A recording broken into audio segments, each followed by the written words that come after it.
Greetings, friends around the world. This is Dr. Bob Thiel for the Bible News Prophecy Channel.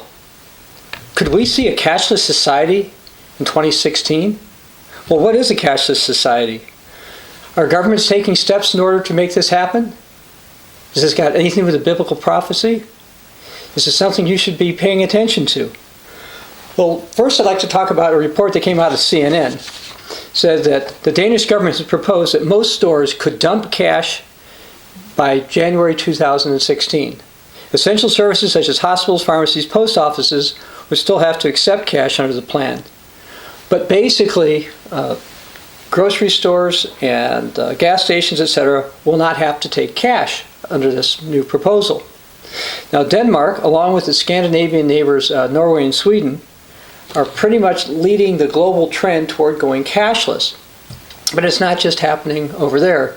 We've seen stuff in Ecuador in order to do that.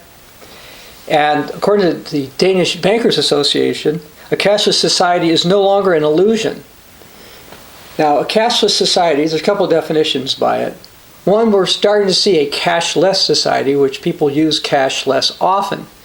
But basically what most people mean by a cashless society is a society where physical cash, like currency notes and coins, will no longer be used or accepted.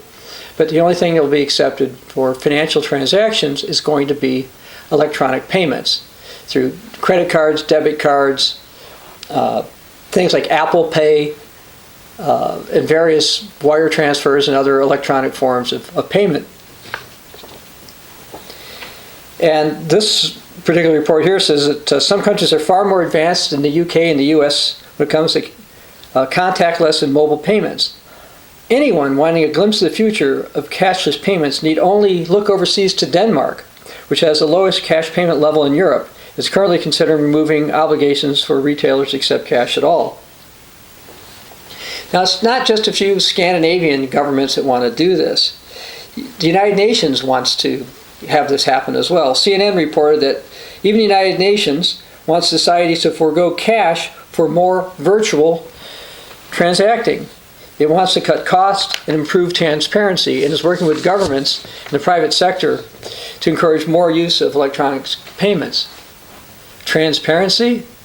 Well, what they mean by that is that they'd like to monitor what happens. See, if you go up to somebody and you buy something from them, let's say you go to what's called like a garage sale or a rummage sale, and you just go and you find something you want, and you give somebody cash and you get it. There's no transaction electronically to be reported. The government can't be everywhere all the time, so they're not watching that. So the government doesn't know that you've just bought something, and they don't know that the other person received cash. Well, many governments don't like that. They want to know everything that you're doing. They have different reasons they want to. Some reasons they claim for monitoring are to reduce crime. You don't tend to get mugged if you don't have cash. I suppose they can try to take jewelry or something, but they presume there'll be less muggings and less certain forms of crime if there's no cash. On the other hand, you have no privacy, because if you do an electronic transaction that can be traced, it's got to be traced because somehow the cash has to go into your account. Now, it's not actual cash, but the currency of your country or whatever nation you're working with goes into some account, your credit, so there's got to be some way in order to follow that to make sure it was legitimate. And because of that, the government can track pretty much every place you've gone to buy things, as well as, depending on the store or place you buy from, precisely what it is that you bought. Now, sometimes governments want to know this for taxation reasons. They feel that, for example, if you give cash to somebody to buy something, perhaps the person that's receiving the cash will not tell the government that they got cash, therefore the government can't tax it. Also, because most places, or many places in the world, have a sales tax or value-added tax, if you sell cash, it's possible that the government's not getting its sales or value-added tax from the transaction, and they'd like to make sure that they do that. But it goes beyond that. There are some substances that governments wonder if you buy, perhaps this means you might be some type of a terrorist, you might be attempting to build a bomb, or something along that line. The problem comes, some of these things are fairly innocuous. If you're a farmer, for example, you could be buying fertilizers that in theory could be used to make certain types of explosives. And what many are concerned about is that people will be doing safe things that they want to do for whatever reason, but governments might tend to think, maybe they're terrorists, maybe they're doing something that terrorists do. So some people are concerned about being profiled. Another concern about the use of this type of electronic money is that I've been in situations where a credit card didn't go through that I tried to use in a foreign country, and then you're stuck. With cash, you can always give somebody cash and get what you want. If you've got electronic payment with you, sometimes it doesn't always work. I was one time in Europe and had to try to call the U.S. to get something resolved, and that didn't work. One time I was in New Zealand, and I tried to buy something decades ago, and the credit card didn't work, and you're kind of stuck. And so that's one of the concerns that some people have about it. But there are actually bigger concerns, and I'm going to get to that in a moment. Now, in New Zealand, in 2016, the mayor of the South Australian town, I said New Zealand, of Ceduna, and I may be pronouncing that wrong, says that they want to try a new type of cashless welfare card to break the cycle of alcoholism. In other words, in some part of Australia, instead of giving people checks for welfare, what they want to do is give them a particular type of credit card or debit card where they can go and buy things. But one of the things they won't be able to buy would be alcohol. And they're concerned that there's a high alcoholism rate, and therefore they can monitor that better by stopping people from being able to use money in order to buy alcohol. But if you think about this, this also means that the government can do the same thing to stop people from buying other things.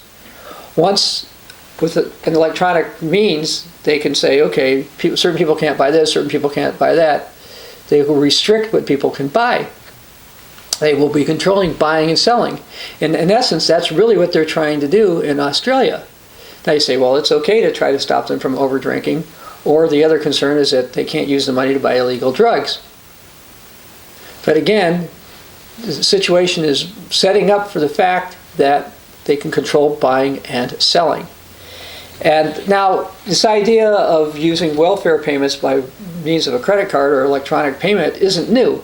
In the state of California, where this is being recorded at, they went to that a few years ago. The United States has a program called food stamps, but in California they decided that poor people were stigmatized by using food stamps because it was obvious that they were getting something from the government. So now they give them something that looks like a credit card, so it looks like they're like regular people buying, so there's no stigma apparently associated with doing that, and they keep issuing more and more of those. But again, that's a form of cashlessness that's already happened in the United States. Now, some of you will say, well, what do you mean a cashless society in 2016? We've been moving slowly toward a cashless society for a long time. And that's true. In the 1970s, when I was in the military, I was part of a program to try to encourage people to have their checks not being issued by way of a paper check, but electronically into their bank account. This is something the government wanted to encourage me to do. I was working in accounting with the government, and so I had some exposure to that decades ago.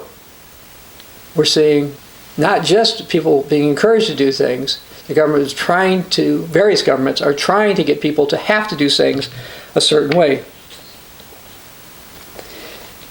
Now, I'd like to read another report. This says, every week, this is from August 2015, seems to bring new developments in different corners of the globe, itching ever closer to a cashless society. The last few months in Europe, we've seen much associated with the topic. For the first time ever, it was announced that the UK's cashless payments have exceeded the use of physical money. Again, I think that's happened in the US before, but it's new in the UK. And then they talked about the fact that the Danish government is now telling retailers you don't have to take cash anymore. And they claim this is part of a global revolution. And then he talks about the fact that it's not just happening in Europe and in North America, but also in Latin America and Africa. And I mentioned Ecuador, which is in Latin America. They're moving towards that. Now then, this headline says, subheadline in that article, A New World Order. Now, the person who's writing this is not worried about it. It says, the march to a cashless world will not be driven by government or even major financial institutions. It will be led by startups, tech engineers, and men and women in the street who respond to their products.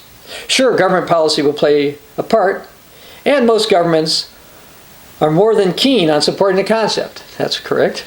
But it will be more to help to smooth out the obstacles than to be a leading role. So this person's position is you don't have to worry about the fact that governments, the United Nations and stuff really want this, because consumers are going to lead this along with the technology industries, and it's just going to naturally happen, so don't worry about it. Now what got me to do this finally, and people have been asking me to do something on cashless society, was I saw an article in Money and Markets, and Larry Edelson wrote, "Cash will be abolished, here's why." That was the title of the article. It says, governments have always despised cash.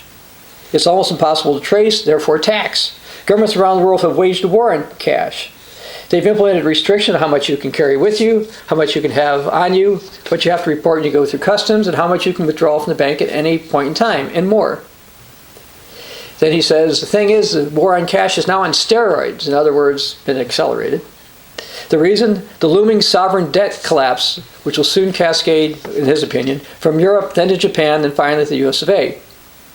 One of the chief proponents of eliminating cash from the system, this guy, Larry says, is Ken Rogoff of Harvard University. But a lot of economists agree with him. Their thinking is, yes, cash is difficult to tax and to track. But you can't have negative interest rates if you have cash. What does that mean? What he's saying is the governments are saying that if they want to change the economy some way and control it, if you have to have all your money in the bank, the government could just make a negative interest rate, so you'll lose money by not spending it. So if the government is trying to encourage you to spend money, that's what they can do. He says it doesn't work now. Why? Because if they're going to tax you for having money in the bank, some people take their money out of the bank, just have physical cash. Maybe they put it in the safe deposit boxes or whatever they put it. But he says that would defeat the purpose of having negative interest rates. And he says that the Danish and Swiss national banks have some type of steep negative interest rates. And so if they implement more of this, you'll lose money. So he says, for example, if you had 1 million Danish krona or Swiss francs in the bank for a year, after a year, instead of being worth $1 million, it would be worth 992,500 of whatever currency it is, if they have a 0.75% negative interest rate. And Larry gets back to Ken Rogoff, and this is, if you eliminate cash, there'll be less cash withdrawn from banks. Banks will therefore lend more readily. If there was somebody having a run on the bank, it could be stopped immediately. They can just stop everybody from moving things electronically. They can have like an internet kill switch. And Larry Edelson says, mark my words, elimination of cash is where the governments of the developed economies are headed, toward fully electronic currencies instead. Then he reports, in France, cash transactions over 1,000 euros are now illegal. It's also a crime to send any amount of cash by mail. In Spain, he says, the limit is 2,500 euros. Break that law and the government will confiscate 25% of your cash. He says Italy has banned all cash transaction over 999.99 euros. To pay 1,000 euros or more, you must use a debit card, credit card, a non-transferable check, or pay by bank transfer. Violate the law and the government will take 40% of the amount you paid. And then he says similar restrictions are in place in Belgium, Bulgaria, Greece, Mexico, Russia, Uruguay, and a number of other countries. So he believes that the governments want control and they want to be able to redistribute wealth, I guess is another way to put it. People who have more money are more likely to have to put it in a bank if there's no other place to put it. And if they take from people, they can say, you have more than somebody else. And government policies could be skewed that way. Certain politicians in the United States are calling that social justice or something like that. Over in Russia, they used to call that communism. Now, there's something that some people think is nefarious about all this, I'd like to read something about a meeting that was in Europe a couple of months ago. And let me read from this one news item. One of the main topics at the Bilderberg Group held in Austria was the idea of promoting a cashless society. It seems like governments in Africa think that cashless society is a good idea, and that's good news for the Bilderberg elite and really bad news for the rest of it. In 2013, the same report says, CNBC published an interesting commentary by Scott Shea, chairman of Signature Bank, titled, Cashless Society, a Huge Threat to Our Freedom. And that particular article said, there are certainly positive outcomes that can be attained from going cashless. For example, banning sales transactions of cigarettes or sugary drinks, or stopping cardholders from overeating, from gambling, or whatever vice is being targeted, could lead to a decrease of these vices and the associated problems. So there's some positives. A decrease in these problems could also help other things, like the national healthcare system. A cashless society would probably mean less street crime. I alluded to that. Yet in return for these benefits, there's an incalculable cost to our humanity. We lose our freedom to make decisions. It's easy to imagine a totalitarian regime in which these tools cause great harm. Given current U.S. government policies, it's very easy to imagine even a liberal government like our own being sorely tempted to use the confluence of these technologies. Once used, because they become so very powerful, even liberal governments will be enticed to use them until there's pretty much monitoring control of every transaction. So when a banker tells you that there could be a big problem with cashless societies, it's something you might consider or be concerned about. Now, at this instant, I don't believe the United States is going to go completely cashless, at least not for a while, but it could. But what about Europe? Might it go completely cashless? Well, there's a good chance that it will. They're highly technologically advanced over there, and governments have been promoting this, and there are steps being taken in Europe right now to happen. I think as technology advances, we'll see more and more financial transactions being electronic. People are getting less tied to cash. People are used to the fact that they can use credit cards, or they can pay over the internet, or use PayPal, or whatever it is. But the third reason is because of Bible prophecy. And setting up financial transactions on the internet, or through computers, etc., is consistent with biblical prophecy. I'd like to read something from the Bible, Revelation chapter 13, verses 16 through 18. He causes all, both small and great, rich and poor, free and slave, to receive a mark on their right hand and on their foreheads. And that no one can buy or sell except one who has the mark of the beast, the name of the beast, or the number of his name. Here is wisdom. Let him who has understanding calculate the number of the beast, for it's the number of a man. His number is 666. Now it's going to be a European power that will fulfill the prophecy of 666.